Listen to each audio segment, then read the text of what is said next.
The sun was barely creeping over the horizon, painting the endless Nebraska cornfields in shades of gold and shadow, when Emily Harper heard the low rumble of a truck tearing down the dirt road toward her family's farm. She froze, her hands tightening around the pitchfork she was using to stack hay in the barn. The sound wasn't the usual hum of a neighbor's pickup or the mailman's van. This was aggressive, deliberate, like a predator closing in. At 27, Emily was no stranger to hard work or solitude. She'd been running the farm alone since her dad passed 2 years ago. But something about that engine's growl sent a chill down her spine. She stepped to the barn door, squinting into the dawn, and saw it a jacked-up black Dodge Ram, its tires spitting gravel, barreling straight toward her. 3 figures were inside, their silhouettes sharp against the glare of the headlights. Emily's heart kicked up a notch. She didn't know who they were, but she knew trouble when it roared onto her land. If you're new here and love stories of courage, betrayal, and jaw-dropping twists, hit that subscribe button and join our community. We're diving into a story that'll keep you glued to your screen. Emily wiped the sweat from her brow, her flannel shirt sticking to her skin despite the cool morning air. The truck screeched to a halt just outside the barn, kicking up a cloud of dust that swirled like a bad omen. The doors swung open, and 3 men stepped out, their boots crunching on the gravel. She recognized them instantly. Jake Mullins, Cole Tanner, and Brody Walsh, the kind of guys who'd been terrorizing her small town of Willow Creek since high school. Back then, they were the kings of the football field, strutting through the halls like they owned the place, picking on anyone who didn't fit their mold. Emily, with her calloused hands in dirt, streaked jeans, had always been an easy target. Farm girl, they'd called her, spitting the words like an insult. She'd hoped those days were behind her, but the smirks on their faces told her otherwise. Jake, the ringleader, was taller now, broader, with a shaved head and a tattoo snaking up his neck.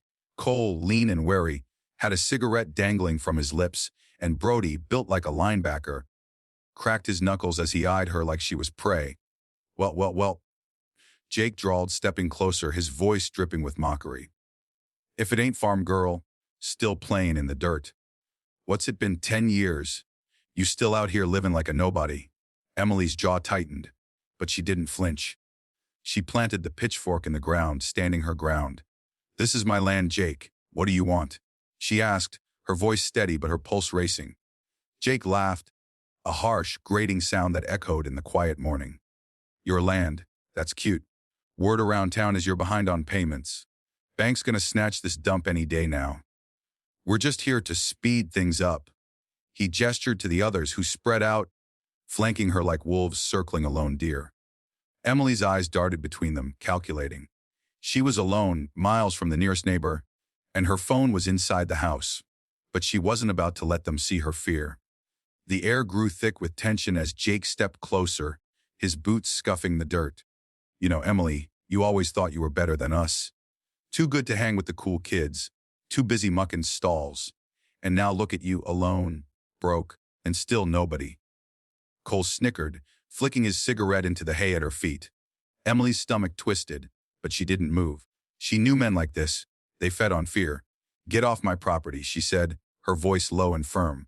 Jake's smirk widened. Or what? You gonna call your husband? Farm girl. He said it like a taunt, spitting the words with venom. The other 2 laughed, their voices cutting through the stillness. Yeah, where's that mystery man of yours? Brody chimed in. Oh, wait, nobody's seen him. Probably doesn't exist. You're just a sad little spinster, aren't you? Emily's hands clenched into fists, but she kept her face unreadable. They didn't know about Caleb. Nobody in Willow Creek did. Not really. She'd kept her marriage quiet, partly because Caleb's job demanded secrecy, and partly because she didn't need the town's gossip. Caleb Harper was a ghost to these people, a name whispered in passing, nothing more. But to Emily, he was everything. And right now, he was halfway across the world, doing things she couldn't even think about without her chest tightening. Delta Force operators didn't exactly have predictable schedules. Still, she wasn't about to give these bullies the satisfaction of rattling her. Leave, she said again, her voice like steel. Jake's eyes narrowed, and for a moment, she thought he might back off. But then he stepped closer, close enough that she could smell the stale beer on his breath.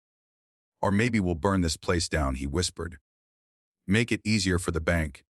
That was the moment Emily knew this wasn't just a taunt. These weren't just high school bullies looking for a cheap thrill. They meant to hurt her, to take what was hers. Her mind raced, searching for a way out. The pitchfork was still in her hand, but 3 against 1 wasn't a fight she could win. Not like this. She needed time, a plan, anything. And then she saw it. The glint of a lighter in Cole's hand, flicking on and off as he grinned. They weren't bluffing. Her eyes darted to the barn, to the stacks of hay that could go up in flames in seconds. Her entire life, her father's legacy, her home, was in that barn. She couldn't let them destroy it. You don't want to do this? She said, her voice quieter now, almost pleading. Jake laughed again, louder this time. Oh, we do, and who's going to stop us? You, or your imaginary husband. The word, husband, hung in the air, and Emily felt a spark of defiance ignite inside her. She straightened, her eyes locking onto Jake's. You don't know what you're messing with, she said, her voice low and dangerous.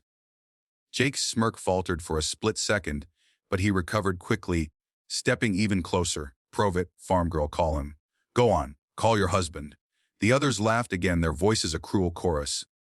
Emily's heart pounded, but she held her ground.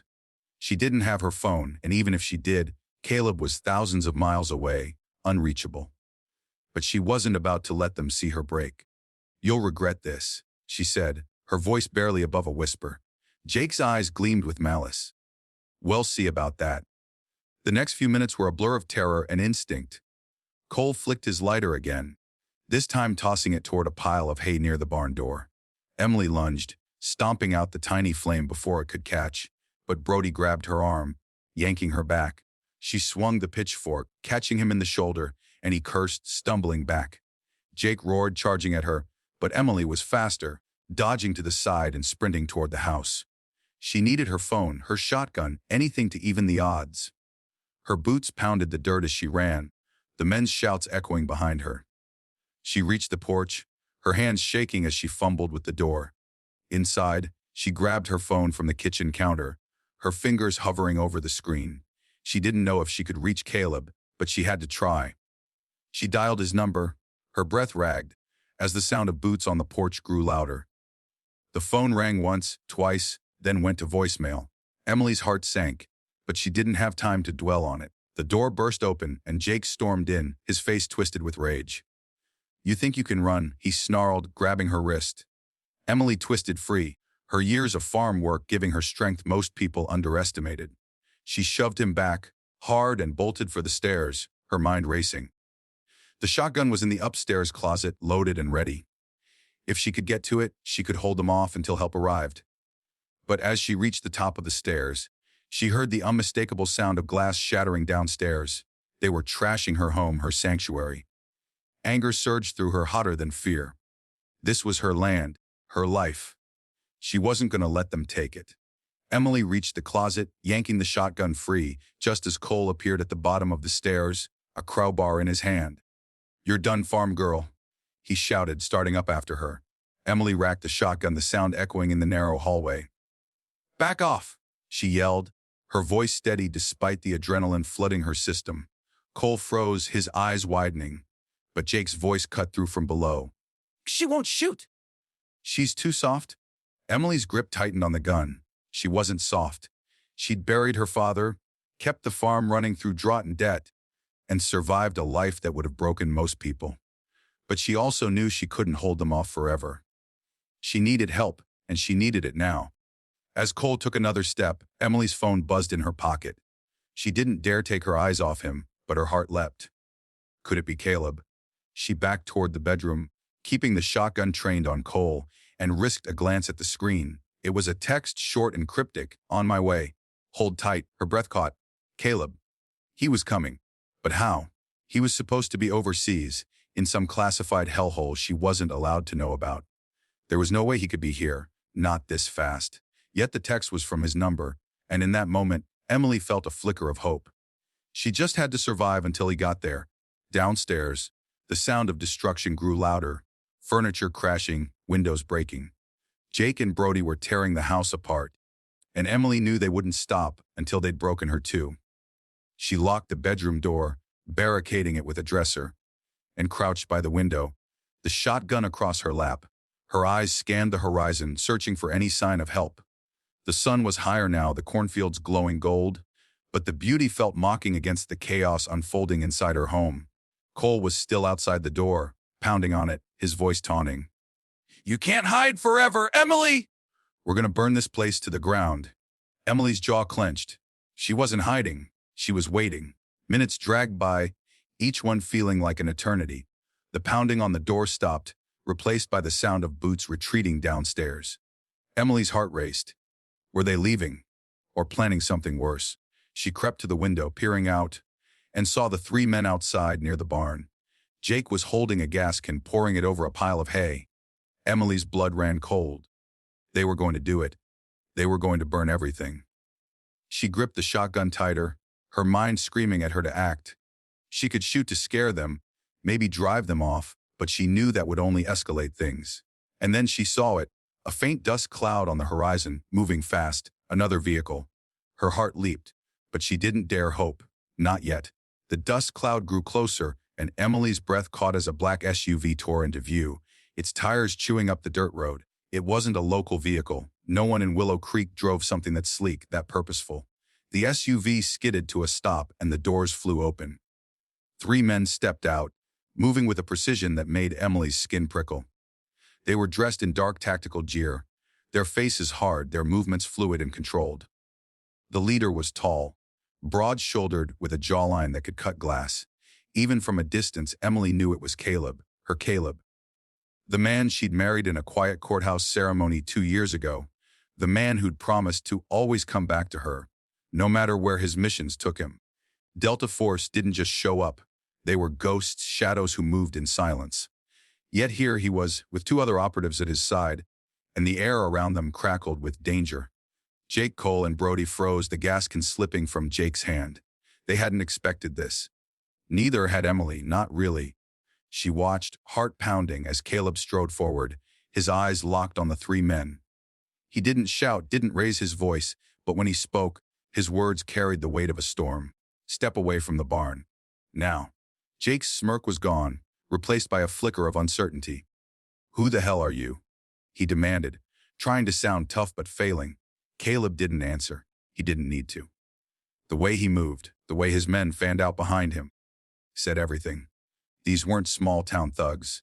These were predators, and Jake was starting to realize he was no longer the hunter. Emily cracked the window, the shotgun still in her hands, watching the scene unfold.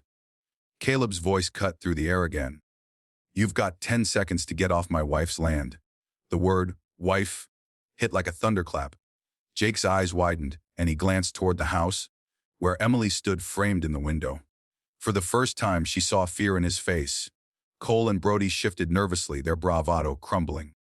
"You're bluffing," Jake said, but his voice cracked. Caleb tilted his head, a predator sizing up his prey. "Try me." The two men behind him didn't move, didn't speak, but their presence was enough. Emily could feel the shift the moment the power flipped. Jake and his crew weren't in control anymore.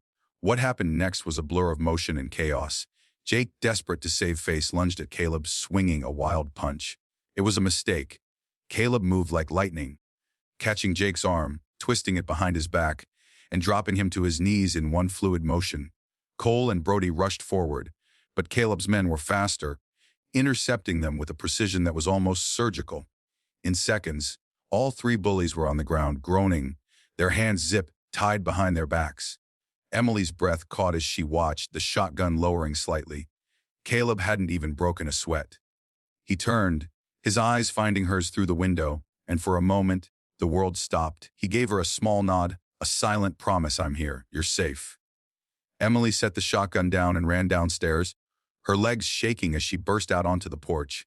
Caleb met her there, pulling her into his arms. She buried her face in his chest, the familiar scent of him grounding her as the adrenaline drained away. "How did you know?" she whispered, her voice trembling. Caleb pulled back just enough to look at her, his eyes soft but fierce. "I always know when you need me," he said. "Got your text, got on a plane. Brought some friends." He nodded toward the two operatives, who were loading Jake, Cole, and Brody into the SUV. Emily's eyes widened. What happens to them?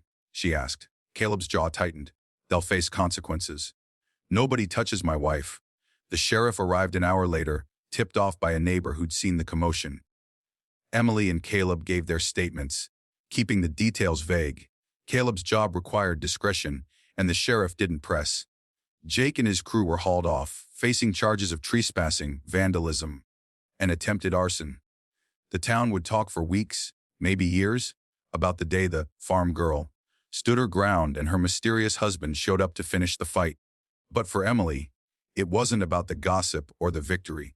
It was about the man standing beside her, the one who'd crossed an ocean to protect her, the one who'd always been her strength even when he was a world away. As the sun set over the cornfields, painting the sky in hues of orange and purple, Emily and Caleb sat on the porch, his arm around her shoulders. The farm was quiet again, the chaos of the day fading into memory. I thought I'd lose everything, Emily admitted, her voice soft. Caleb squeezed her hand. Not while I'm here, he said, and I'm always coming back to you. They sat in silence, watching the stars emerge, the weight of the day giving way to something stronger. Love, resilience, the unbreakable bond of two people who'd faced the worst and come out standing. The camera pans out, the golden fields stretching into the distance, the farmhouse glowing softly in the twilight. This is a story of courage, of standing up to those who try to tear you down, and of the love that holds you together when the world feels like it's falling apart. If this story moved you, hit that like button. Share it with someone who needs to hear it. And let us know in the comments, from which part of the country are you watching this video? We love hearing from you, and your comments help us bring more stories like this to life. Until next time, stay strong, and never let anyone tell you you're not enough.